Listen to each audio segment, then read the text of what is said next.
سلامونه. زه ډاکټر نوید خپلواک یم. نن د یو ډېرې مهمې موضوع په هکله معلومات درکوم. تاسو به حتما د معدې میکروب په هکله اورېدلی وي.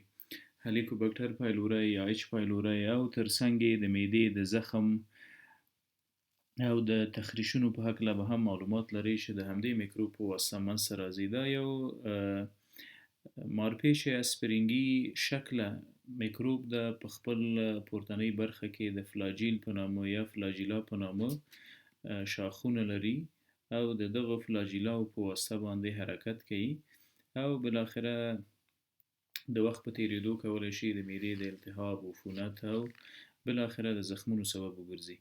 د همدغه وضعیت د درملنې لپاره موږ کافي انټي بیوټیک پی پی آی همدا رقم سایټوپروټیکټیو اجنټس کاروو، یعنی هغه درمل چې د تیزابو تولید کنټرولوي، د تیزابو غلظت کنټرولوي، د هغو په شمول د مختلفو انټي بیوټیکو نه استفاده کوو تر څو د ایچ پایلوري له شره خلاص شو. ولې د دې ټولو ترڅنګ شته ځینې غذایي توکي چې په هغو کې خورا ګټور مواد موجود دي او د ایچ پایلوري په وړاندې له انټي بیوټیکو بهتره او سالمه مبارزه هم کولی شي. کبیج یا کرم چې اصلا کلم لیکل کیږي داسې او زموږ په ټولنو کې نوم د کرم په نامه مروجه ده. کرم ته په انګلیسي کې کبیج وایي. کبیج د سلفر په نامه مواد لري. سلفر کمپوننټس په کرم کې موجود دي. مهمه نه ده چې رنګ یې څه ډول وي. سلفر په خپله دوه ډیر مهم خاصیتونه لري. یو خاصیت د سلفر د بکټیریوسیډل. بکټیریوسیډل څه معنی؟ بکټریا وژني. او دویم خاصیت د سلفر بکټیروسټیسس ده چې دا هم ګټور خاصیت د بکټیروسټیسس څه ته وایي؟ د بکټریاوو وده یا نمو درې متوقف کوي. نو دا په دې معنی که چیرې بکټریا په وجود کې موجوده وي د هغو د تولید د مثل د هغو د تکثر او د ودې مخه نیسي. سلفر دغه دواړه خاصیتونه لري. په کبیج یا په کرم کې چې کوم سلفر موجود ده هغه ته ګلوکوسینولیټ وایي.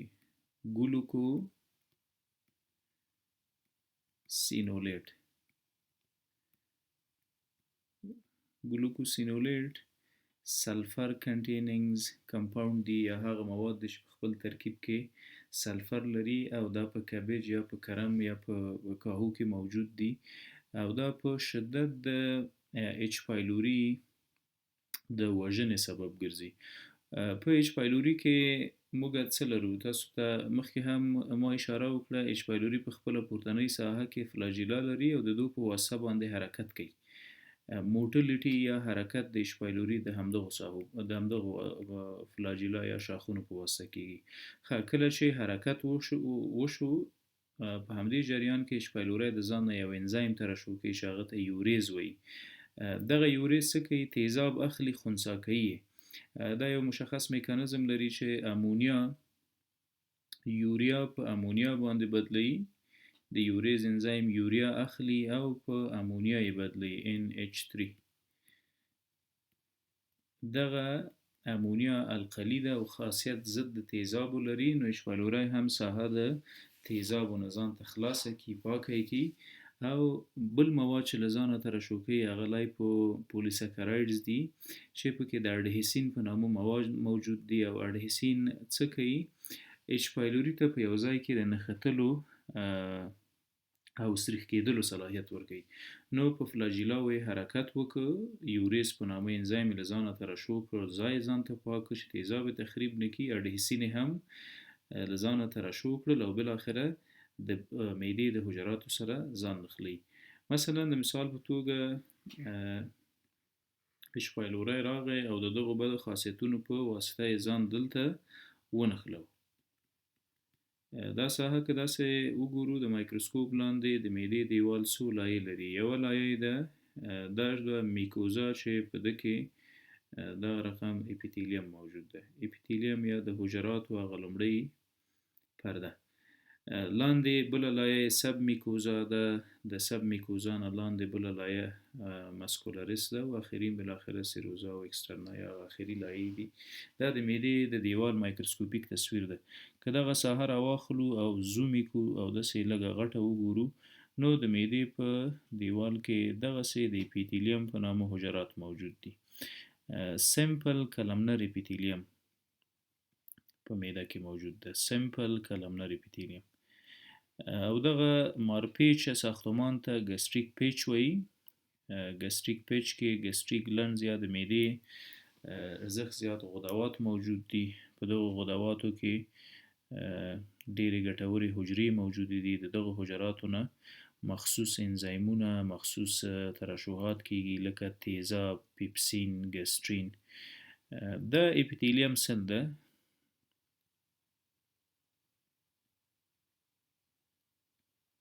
اوکی، کله چې اچ پایلوری تر معدې راورسېده، نو د یوریز انزایم یې له ځانه په فلاجیلاو باندې ځان راورسوه، د یوریز انزایم یې له ځانه ترشح کړ او بالاخره ځان یې راورسوه دغه حجراتو ته.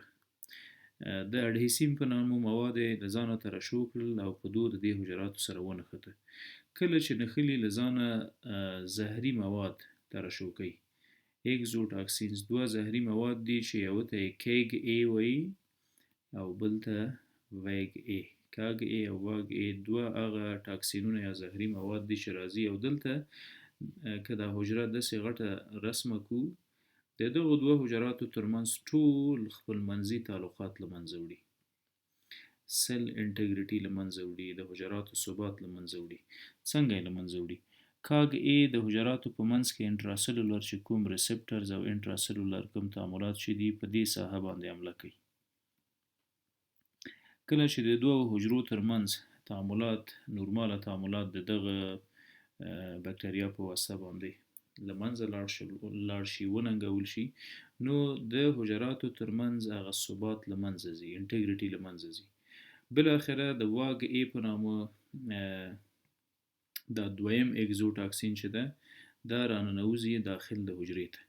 کله چې داخل د حجرې ته راننوته، سایټوکاینز په نامه مواد یا هغه انفلمیټري میډیټرز جوړوي، یعنی داسې مواد له ځانه په دې حجره کې خوشې کوي، ترشح کوي چې هغه مهاجمین دي، هغه د وجود د نورمال حجرې دپاره دښمن ګڼل کېږي او دغه دښمنان بالاخره د بدن د دفاعي سیستم تر حملاتو لاندې راځي. آټو ایمیونټي، یعنی په اتومات ډول باندې زموږ دفاعي سیستم راځي، حمله کوي او دغه اچ پایلوری بالاخره د اچ پایلوري د وجې هغه مخرب مواد چې په حجره کې غورځېدلي ول، ترشح شوي ول، همدغه حجره د دفاعي سیستم په واسطه له منځه ځي. نیوټروفیل د سپینو کرویاتو یوه ډېره مهمه جنګیالۍ حجره ده. د دغې حجرې په واسطه باندې دفاعي سیستم حمله کوي او زموږ د بدن خپله حجره له منځه وړي. دلته که تاسو د اچ پایلوري ځیرکۍ ته وګورئ، د واګ ای په نامه، د کاګ ای په نامه او د واګ ای په نامه چې کوم زهري مواد دي، په دو اول د حجراتو ترمنځ ثبات له منځه وړي او بالاخره دغه حجرات زموږ د بدن دفاعي سیستم ته بیګانه ورمعرفي کوي، هغه هم بالاخره حمله کوي پې او له منځه وړي. کله چې حجرات له منځه لاړل، ورو ورو ورو ورو بالاخره تخریش منځته راځي او تخریش د معدې په زخم باندې بدلیږي. مسلما کله چې په معده کې زخم منځته راځي، هضم به له منځه ځي، د ډوډۍ خوراک نه وروسته به استفراغات کوو، ځینې وخت به په استفراغاتو کې وینه موجوده وي او ورو ورو که دغه حالت دوام وکړي له بده مرغه د سرطانونو سبب هم ګرځي. د همدې وضعیت د معالجې دپاره موږ کولی شو له بلا درملو نه استفاده وکړو. مثلا پی پی آی، پروټون پمپ انهبیټرز. په پروټون پمپ انهبیټرز کې څه لرو؟ اومیپرازول، ایزومیپرازول، ډیکسلانساپرازول او د پی پی آی د کورنۍ ټول هغه درمل چې په پیرایټل سل کې پروټون پمپ اخلي، تړي او اجازه نه ورکوي چې تیزاب جوړ شي. له انټي بیوټیکو نه استفاده کولی شو د اچ پایلوري د ایراډیکیشن دپاره. معمولا دوه ډوله انټي بایوټیک سره یو ځای کېږي او د اچ پایلوري په درملنه کې کاروو. فرست لاین تراپي چې هغه ته ټریپل تراپي هم وایي، کلریترومایسین جمع موکسیسیلین جمع پی پی آی مریض ته ورکول کیږي. په ځینو حالاتو کې سایټوپروټیکټیو کمپاوندز یا سوکرالفیټ هم مریض ته تجویز کیږي ترڅو د معدې د حجراتو ثبات یا انټیګریټي مینټین وساتي. د 8 ورځو لپاره دغه کورسونه مهمه دي چې باید واخیستل شي. ولی یو شی چې ډیر باید ورته متوجه اوسو، اکثره زموږ په هیواد کې ناروغان په حقیقت کې رواني ستونزه لري، د اچ پایلوري په هکله یو څه مطالعه کړي او همدا یې په ذهن کې چې ګواکې اچ پایلوري د سرطانونو سبب ګرځي او بیا ورسره یو مثبت ورقه یو مغه راوړي د معالجې لپاره. چې زه شخصا خپل د داسې ناروغانو سره زه زیات مخ کېږم. اول باید پوه شئ چې اچ پایلوري که مثبت وي معنا دا نه ده چې تاسو ناروغان اوسئ او تاسو باید هرو مرو د اچ پایلوري معالجه کوئ. د مثبت اچ پایلوري ترڅنګ باید علائم موجود وي. تر ټولو غټه علامه چې په اچ پایلوري کې د اچ پایلوري له وجې په ګسټرایټس یا په التهاب کې لیدل کېږي، اول انډایجسشن ده، سوی هاضمه ده. په سوی هاضمه کې څه پیښیږي؟ اول د معدې دروندوالی بعد له ډوډۍ، کله چې ډوډۍ وخورو فکر کوو چې معده مو درنده ده، پړسېدلې ده. دغه حالت په التهاب کې منځته راځي. د همدې وضعیت دوام د دلبدۍ سبب ګرځي، دلبدي بالاخره د استفراغ سبب ګرځي او د استفراغ نه وروسته مریض ډیر ښه ارامه کیږي. دا یوه نښه ده. د همدغه نښې ترڅنګ چې د دلبدۍ او استفراغ موضوع هم پکې مطرح ده، ډیری وخت مریض د خوړو نه وروسته دومره د بوج سره مخ کیږي چې زیاتې د خپلې ګوتې په خوله کې اچوي او خوړل شوې ډوډۍ بیرته را استفراغ کوي. د استفراغ سره سم کټ مټ مریض بیرته جوړیږي او د کوم تکلیف احساس نه کوي. د دې ترڅنګ هیماټومیسس د وینې استفراغ، میلینا په ډکو میتیازو کې وینه او تور رنګ ډکې میتیازې، دا ټول کولی شي د اچ پایلوري د موجودیت لپاره مشکوک ضوابط جوړ کړي. د انټي بیوټیکو ترڅنګ کولی شو د ځینو ګټورو نورو خوراکي توکو نه استفاده وکړو، لکه مخکې مو چې د کرم په هکله وویلې، کرم یا کلم. د دې ترڅنګ د کرم ترڅنګ د دې کورنۍ نور کوم نباتات چې دي، نور کوم سبزیجات چې دي، لکه ګلپی، دا د سلفر یو عظیمه برخه لري، یو غني منبع د سلفر ده. کرم او ګلپي ترڅنګ براکلی هم د همدې ګلپي غوندې د شین رنګ لري، یو څه اغزن غوندې ساختمان لري چې ورته ګراسلی وکتل شي. دغه ټول په خپل ترکیب کې سلفر لري. سلفر ضد د بکتریاو ده او اچ پایلوري هم بکتریا ده. نو په غذایي توکو کې، په خوړو کې که داسې فکر کوئ چې د اچ پایلوري د وجې د معدې په التهاب اخته اسئ، اسانه لاره د درملنې دا ده چې تاسو کرم، کاهو، ګلپی یا براکلی راواخلئ او جوس ترې جوړ کړئ په ماشین کې. دغه جوس یې حد اقل ورځ کې یو ځلې نوشجان کوئ.